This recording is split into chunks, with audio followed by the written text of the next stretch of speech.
Mag-fast talk tayo. Sagot kayo. Blessing or problem? Blessing. Joy or sorrow? Joy. Light or darkness? Maayos o magulo? Karamdaman o kalusugan? Kasaganahan o kagipitan? Very good.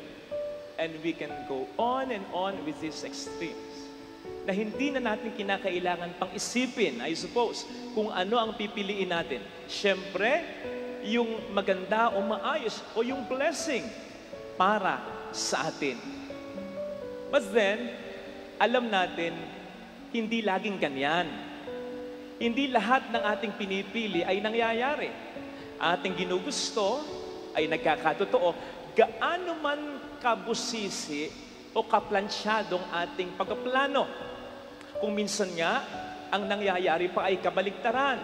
Kung ano yung iniiwasan, kinatatakot o ayaw natin. Problems come instead of blessing. Darkness instead of light. Sorrow instead of joy. And that's life. Ganon talaga ang buhay. Kasi, hindi natin kayang kontrolin ang lahat. Minsan, pinagbubuti mo yung trabaho, mawawalan ka pa rin ng trabaho. Lumalaban ka ng ayos o patas sa negosyo, malulugi pa rin ito. Nag-iingat ka, magkakasakit ka pa rin. Nagpapakabuti ka, may mangyayari pa rin hindi magaganda o masama sa buhay natin. Again, that's life. Pero, hindi tayo dapat malungkot sapagkat hindi man natin kontrolado o makaya ang lahat, meron tayong Diyos na kakayanin para sa atin ang lahat. At ito mga kapatid, ang isa sa mga tinutumbok na mensahe ng mga pagbasa sa araw na ito. Sa ating Ebanghelyo ay pinapahayag ang pagiging makapangyarihan ni Kristo. Makapangyarihan siya sa kahit sinong tao na po pwede nating maisip na makapangyarihan sa mundong ito. Sapagkat ang Panginoon ay hindi lamang tao. Siya din ay Panginoon at Diyos na totoo. Hindi lang makapangyarihan ng Diyos, siya din ay mapagmahal. Sapagkat nagkakaroon ng silbi para sa atin, lalo na ang kapangyarihan ng Diyos dahil sa pagmamahal niya sa atin, gagamitin at ginagamit niya talaga ang kanyang kapangyarihan para sa ating kabutihan sapagkat tayo ay mahal niya. Ang mensahe po ng ating unang pagbasa, kung babasahin natin sa kabuuan, ay hindi lamang yung biglaang pagpapagaling ng Diyos ni Yahweh kay Tobias. Sapagkat ang isa sa mga mensahe nito ay yung nangyari kay Tobias dahil sa pagkabulag niya. Hence, mas na-appreciate niya kasi yung paggaling niya. Mas nakita niya kung paano kumikilos si Yahweh sa buhay niya. Mas naging mabait siya. Mas tumatag ang pananampalataya niya. Habang siya'y bulag at mas kumakapit sa puong may kapal. Ibig sabihin, may nangyari na maganda.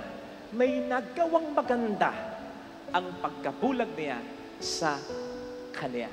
Dito po natin makikita na sa kapangyarihan at pagmamahal ng Diyos sa atin, kahit ano, kakayanin niyang gawin para sa kabutihan natin. And this includes using even our pains, even our problems, even our sufferings para magdulot ng maganda sa buhay natin. He will bless us and He will never run out of ways to bless us. In all situations, He can bless you through your friends and even through your foes. Through the good things that happen to us and even through the bad things that happen in our life. Through your admirers and even through your haters. Ganun ang Diyos. Sabi nga pwedeng gumuhit ang Panginoon ng tuwid na linya sa liku-likong linya na ginagawa ng tao. Yun yung buod ng sinasabi sa Romans 8:28. all things work together for the good of those who love Him. O di ba't may mga kakilala tayo na dahil sa pagkakasakit, mas napalapit sa Diyos. Hindi nadaling mamatay, ha? Mas tumibay ang pananampalataya, mas nagdasal, mas nagsimba. O umamin kayo, yung marami sa atin, mas naging makadiyos nung panahon ng pandemya. Mas naging partikular sa salita ng Diyos. Mas naging interesado sa pakikinig ng salita at pagninilay, ha? Yun sa panahon ng pandemya. May mga kakilala tayo na dahil sa problema na naranasan sa pamilya, mas naging buo sila. Mas nagsuportahan sila. Minsan, sa mga pangit na nangyayari sa buhay mo, mas nakikita mo yung mga totoong tao na talagang nandyan ay nagmamahal sa'yo. Hindi sa oras na meron ka, kundi kahit sa oras na wala ka. Kumonti man ang iyong mga kaibigan, okay lang, sapagkat alam mo na yung mga natira ay totoo naman. May mga nagmahal dyan na niloko, di ba? Pero katulad ni LJ ngayon, nakatagpo na ng totoong magmamahal sa kanya sa Amerika. O di ba? Nakita nyo na. Mga kapatid, ang kailangan natin dito ay ang pananampalataya. Sapagkat kapag tayo may pananampalataya, ibig sabihin tayo nakakapit sa Diyos. Lahat ay magkakaroon ng kahulugan. Kahit na ang ating mga pangit na nararanasan, magkakaroon at magkakaroon niyan ng magandang kahulugan. Hindi naman po kasi papayag ang Diyos na ma-checkmate ng demonyo. O hindi ba't yan ang pinaka-eksena ng pagkamatay ng ating Panginoon sa Kalbaryo? You can imagine the devil, tuwang-tuwa kasi napatay niya. Ang kapangyarihan ng demonyo, tandaan natin, ay kamatayan. At yun ay umepekto kay Kristo pansamantala. Sapagkat pagkalipas ng 3 araw, si Kristo'y muling nabuhay. And the devil was like, patay. Akala ko, napatay ko. Ako pala ang patay. Ganon ang demonyo. At magiging ganon ang demonyo sa buhay mo, sa buhay ko, kung tayo hindi lalayo sa ating Panginoong Jesucristo. Hindi natin kaya ang demonyo, pero sa tulong ni Kristo, kakayanin natin ito. Kaya nga sabi ng ating Panginoon, di ba? Huwag kayong matakot. Huwag kayong mangamba. At sasabihin ng mga dalubhasa sa Biblia, kung bibilangin yung pagkakasabing ito ng Diyos, do not be afraid. Ito ay aabot sa 365 times in the Bible. Na kung iisipin natin, ilan bang araw ang meron tayo sa loob ng isang taon, na para bang sinasabi sa atin ng Diyos, sa araw-araw, huwag kang matakot. Because I got you covered. Puprotektahan kita. At pag sinabing 365 days, hindi lamang ito concerning the daytime, ha? Yung maliwanag, days, hindi. Pag sinabing 365 days, pati yung nighttime, yes. So kahit sa oras o sa panahon o sa karanasan, hindi lamang ng kaliwanagan, kundi pati na sa oras ng kadiliman, kahirapan, kapighatian, ang Diyos, tayo ay poprotektahan. Tayo lang naman kasi ang walang ginagawa o natutulog pagsapit ng gabi. Hindi naman tayo nakatatagal lang, hindi nakatutulog. Pero anong sabi ng ating Panginoon? Ako at ang Ama ay patuloy sa paggawa. So ibig sabihin, kapatid, kahit habang natutulog ka, lalo pa kung bago ka matulog, ang lahat ay ipinag-ubaya mo na sa Kanya. Lord, ginawa ko na po ang lahat, pero natatakot pa rin ako, nag-aalala pa rin ako sapagkat may problema pa rin ako. Tulungan mo po ako, Panginoon. Ipinapaubaya ko na sa iyo. Bukas po gagawa uli ako ng paraan, pero ngayon mamamahinga muna ako. And God is surely like, sige anak, you've done your best. Ako naman, mula kanina tinutulungan na kita. Ikaw, mamahinga, pero habang namamahinga ka, tutulungan pa rin kita. Gagawa pa rin ako. Hindi para sa kabutihan niya o ng Diyos, sapagkat ang lahat ay nasa Kanya na. Para saan? Para sa kabutihan pa rin natin talaga. And come to think of it, tayo lang din naman ang natatakot sa dilim, pero hindi ang Diyos. Kaya nga, sinuong niya ang kinaroroonan ng mga yumao. Namatay siya upang harapin para sa atin ang dakong pinakamadilim. Again, ito yung kapangyarihan ng kasalanan. Walang iba kundi ang kamatayan. At yan, para sa atin, ay kanyang napagtagumpayan.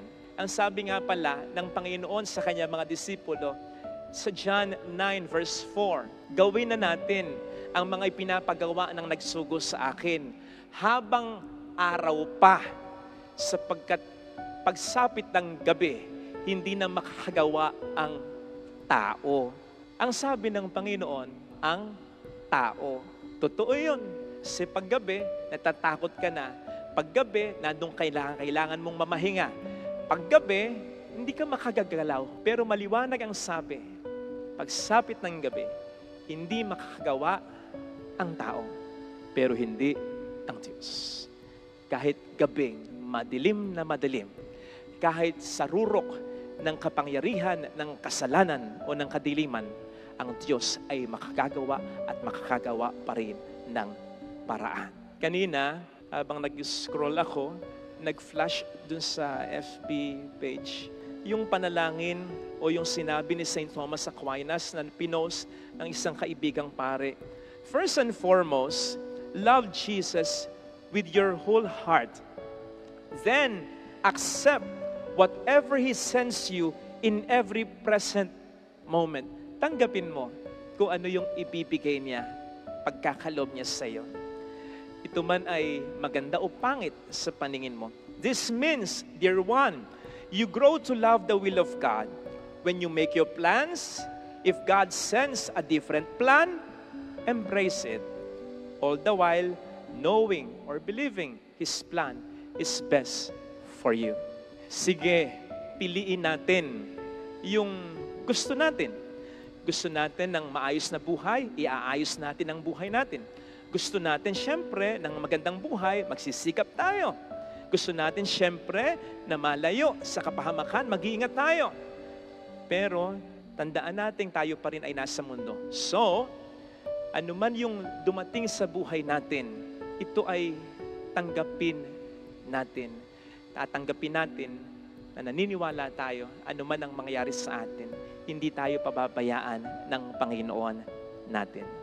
Gusto ko pong magtapos doon sa sinabi ni Vic Soto. Bago sila tuluyang kumalas na nga sa tape na producer nila for 44 long years. And eventually ay kumalas na rin sa GMA 7. Diba? Sabi niya ay ganito, with action pa. Saan man tayo dalhin ng tadhana, tuloy ang 1,000 tuwa. Hindi ko po alam kung saan nanggagaling yung kumpiyansa niya sa mga salitang sinabi niya.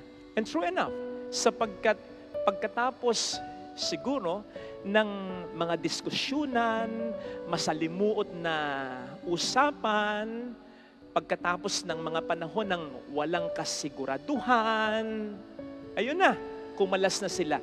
At anong nangyari? Nakatagpo na nga sila ng bagong tahanan.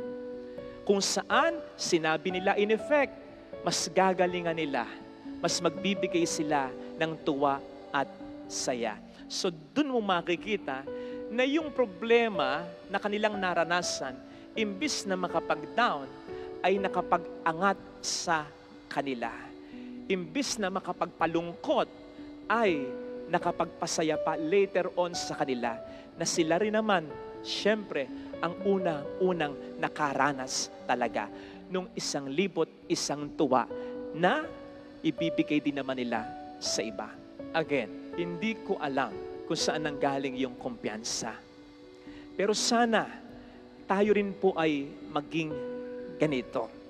Ano man ang ating mga maranasang problema sa buhay, sabihin din natin, saan man tayo dalhin ng tadhana, tuloy ang 1,000 tuwa. Pero, wag nating gagayahin si Vic. Nang itaas ang kamay, ay nakatikom naman. Imbis na ganito, tumuro tayo sa itaas. Na parang sinasabi natin, hindi ko kaya kung ako lang. Pero dahil sumasampalataya ako, sigurado ko na mayroon akong magandang kahahantungan. Nag-iisa man ako, mahirap man ako, iniwan man ako ng mga taong inaasahan ko, gipit man ako, may sakit man ako, nanghihina man ako, sigurado kong may mangyayari pa rin maganda sa buhay ko. Dahil sumasampalataya ako kay Kristo. Sa gayon, kapatid, hindi lamang 1,100 tuwa ang iyong mararanasan. Higit na higit pa dyan. Sapagkat sa 1,100 tuwa na sinasabi ng Itbulaga, yan ay yung saya sa programa, yung tawanan, yun yung 1,100 tuwa. Kaya ako sinasabing, kapag ang inasahan natin ay Diyos lamang, higit pa sa 1,100 tuwa ang ating maranasan. Sapagkat kukuha tayo ng 1,100 tuwa, hindi lang sa mga magandang karanasan, kundi kahit na sa mga pangiting karanasan. Hindi lamang sa mga bagay na magaganda, kundi kahit sa mga bagay na sa una ay hindi natin gusto o kaaya-aya. Therefore, even our suffering can become our blessing. Bakit? Kasi hindi lamang TV5 ang kakampi mo. Ang kakampi mo ay si Kristo, ang Diyos, na mas may pinakakarapatang magsabing kahit kailan, kailanman, kahit saan, iyong kaibigang kapatid na maaasa. Noong panahong yon, samantalang nagtuturo si Jesus sa templo, sinabi niya, paanong masasabi ng mga eskriba na ang Mesiyas ay anak ni David? Si David na rin, ng kasihan ng Espiritu Santo, ay nagpahayag ng ganito.